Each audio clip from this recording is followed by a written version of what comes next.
nous allons aborder les différentes subventions.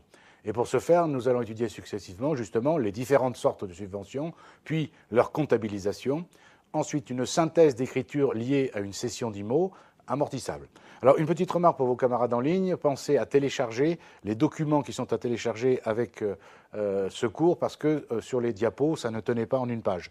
Vous l'avez évidemment sur votre classeur, et parmi vos camarades en ligne, ils peuvent avoir leur classeur sous les yeux, évidemment, là ça ne pose pas de problème, il n'y a pas besoin de télécharger. C'est uniquement pour ceux qui n'auraient pas le classeur sous les yeux. Alors, une fois qu'on a dit ça, on va reprendre donc les différentes sortes de subventions.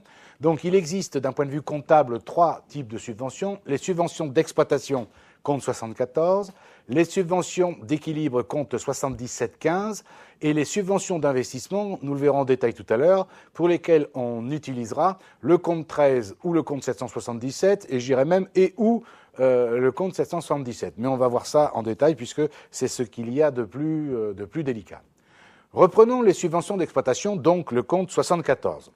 Elles sont attribuées aux entreprises pour compléter leurs recettes d'exploitation et ou ce qu'on appelle compenser des charges d'exploitation. Ce qui est important à voir, c'est qu'elles sont assujetties à la TVA. Alors, ce qui veut dire clairement que ce que l'État, la région, le département vous donne d'une main, eh bien, il vous le reprend immédiatement à hauteur de 19,6% sous la forme de la TVA. Ensuite, vous avez ce qu'on appelle les subventions d'équilibre, compte 77,15. Alors, ce sont des subventions dont bénéficient les entreprises. Alors, officiellement, c'est pour quoi faire? Pour compenser une partie ou la totalité d'une perte globale qu'elles auraient constatée si ces subventions ne leur avaient pas été accordées. Ces subventions sont bien entendu également celles-là assujetties à la TVA. Alors, honnêtement, dans le cadre de l'examen, ça ne posera pas de problème parce que si on vous dit pour ces deux types de subventions, on vous dit que l'entreprise on va le voir avec les écritures, mais ça sera clair, ce sera soit une subvention d'exploitation, soit une subvention d'équilibre, ou tout à l'heure, soit une subvention d'investissement. Donc ne vous inquiétez pas, il n'y aura pas d'ambiguïté de ce type. Donc les subventions d'investissement maintenant. Alors, il y en a deux sortes de subventions d'investissement à l'intérieur. Il y a ce qu'on appelle les subventions d'équipement. Alors donc là, vous l'avez compris, il s'agit de subventions qui servent à acquérir ou créer des immobilisations. Et vous avez également les autres subventions d'investissement. Et là, on verra, c'est 138 ou 777, alors que les subventions d'équipement, c'est 131 ou 777. Vous voyez, c'est des sous-comptes du 13 et du 777, d'accord ? Alors, les autres subventions d'investissement, par exemple des subventions qui servent à financer des activités à long terme. Alors ce qui est important à voir, c'est que ces subventions d'investissement, que nous parlions des subventions d'équipement ou des autres subventions, celles-ci, elles ne sont pas assujetties à la TVA. Donc les deux seules subventions qui sont assujetties à ce jour à la TVA sont les subventions d'exploitation et les subventions d'équilibre, pas les subventions d'investissement. C'est d'accord ? Alors maintenant, la comptabilisation de ces fameuses subventions, justement. Alors, les subventions d'exploitation et ou d'équilibre, donc je les mets les deux en même temps, vous allez voir, parce que le principe est exactement le même. Donc, lors de l'octroi de ces subventions d'exploitation et ou d'équilibre, on doit les comptabiliser en produits. Est-ce que vous comprenez ce que ça veut dire l'octroi ? C'est-à-dire lorsque on est certain qu'on doit avoir, ne confondez pas, hein, j'insiste parce que c'est ce que j'ai écrit là, donc on n'attend pas la réception des fonds pour comptabiliser cette subvention. C'est-à-dire que vous demandez, en fait, comment ça se passe dans la réalité ? Le grand classique, c'est l'entreprise, entre guillemets, c'est ce qu'on appelle monte un dossier, d'accord ? Et pour réclamer une subvention d'exploitation, par exemple, ou une subvention d'équilibre, à la mairie, le département, la région, tout ce que vous voulez, l'agglo, d'accord ? Et l'agglo l'étudie, et vous avez une réponse, par exemple, de l'agglo, positive ou négative. Est-ce que vous me suivez ? Eh bien, c'est lors de l'octroi, c'est-à-dire lorsque l'entreprise reçoit l'avis de, on va dire l'agglo, par exemple, qui serait positif, qu'on comptabilise le produit. Ça va, vous me suivez ?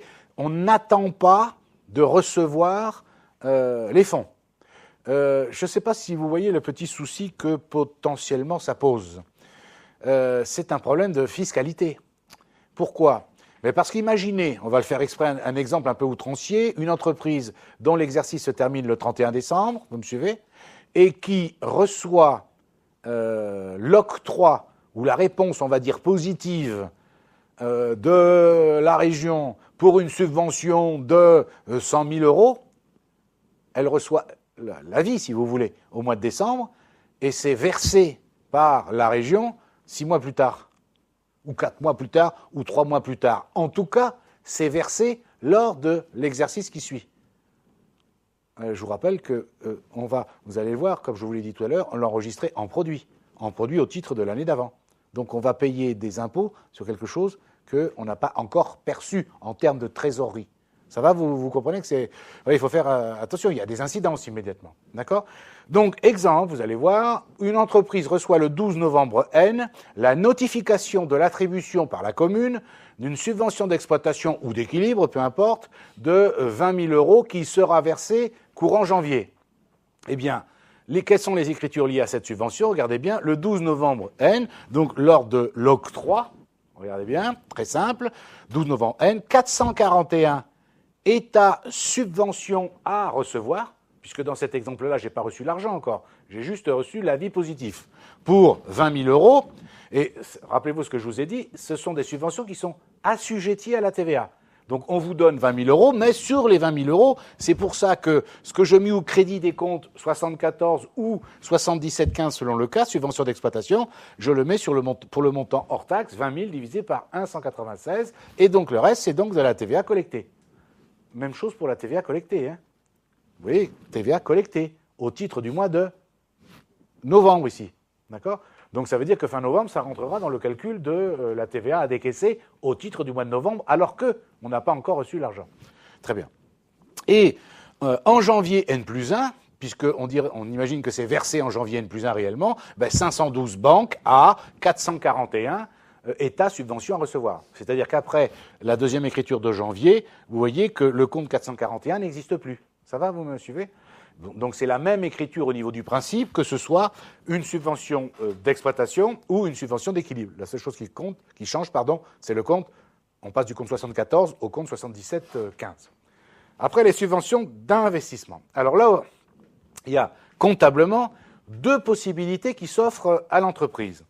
La première possibilité, c'est inscrire la subvention d'investissement directement en produit exceptionnel dans un compte qui s'appelle 777, quote-part des subventions d'investissement virées au compte de résultat, et cette écriture, on l'écrirait, si vous voulez, lors de l'octroi. À ce moment-là, d'où les écritures, regardez bien, lors de l'octroi de la subvention, 441 subventions à recevoir, à 777, quote-part de subvention virée au compte de résultat, et lors de l'encaissement de la subvention, 512 à 441. Vous remarquez que s'agissant d'une subvention d'investissement, d'accord, il n'y a pas de TVA dessus. D'accord, très bien. Donc, conséquence de cette écriture, avec cette possibilité, l'entreprise se trouve imposée au titre de l'exercice d'octroi de la subvention d'investissement sur la totalité octroyée. D'accord ? Autrement dit, ici, présenté encore d'une autre façon, avec cette façon de faire pour la subvention d'investissement, c'est exactement, si je fais ça, le même principe d'un point de vue fiscal, pour faire simple, pour l'instant, que si c'était une subvention d'exploitation ou une subvention d'équilibre. C'est-à-dire que je suis imposé sur la totalité. Ça va, vous me suivez ? D'accord, très bien.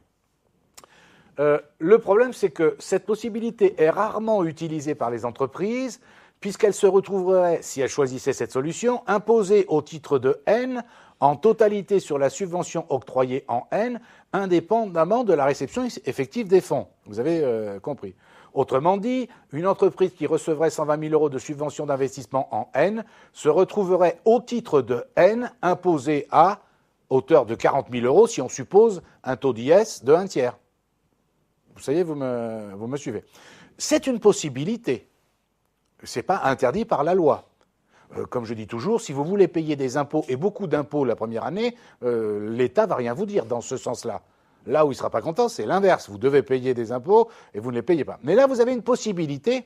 Alors, entendez bien, ne confondez pas tout. Vous allez voir. Je n'ai pas dit il existe une possibilité de ne pas payer d'impôts sur la subvention. Ça, vous rêvez.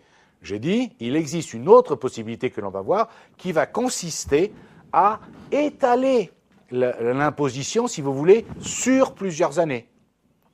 Et ça, évidemment, en général, c'est ce que choisissent les entreprises parce que du coup, c'est plus intéressant. Ça va, vous me suivez? Donc, deuxième possibilité, l'entreprise choisit lors de l'octroi d'inscrire dans un compte 13 la totalité de la subvention d'investissement promise et ou reçue.